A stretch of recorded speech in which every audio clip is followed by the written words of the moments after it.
So, super legit na guys. Naging 4.5G na ang ating internet connection. Makikita nyo.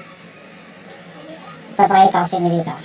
Yan, 4.5G na ang ating internet connection.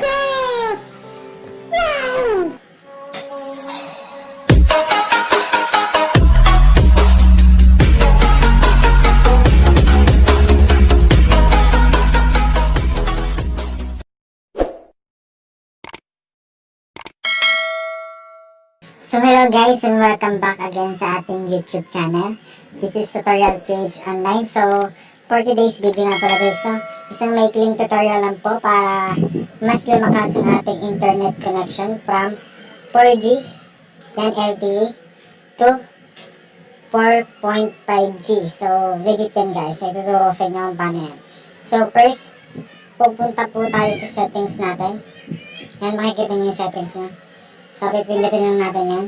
Then, hahanapin po natin yung ating language and region. Ito, language and region.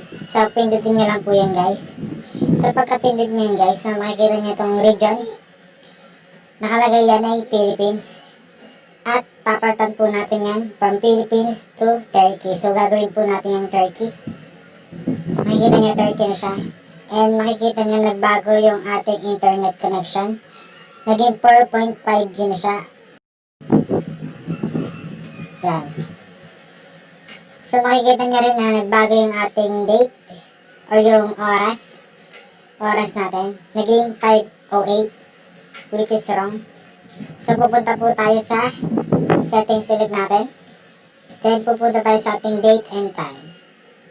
Hanapin niyo lang sa cellphone niyo yung date and time.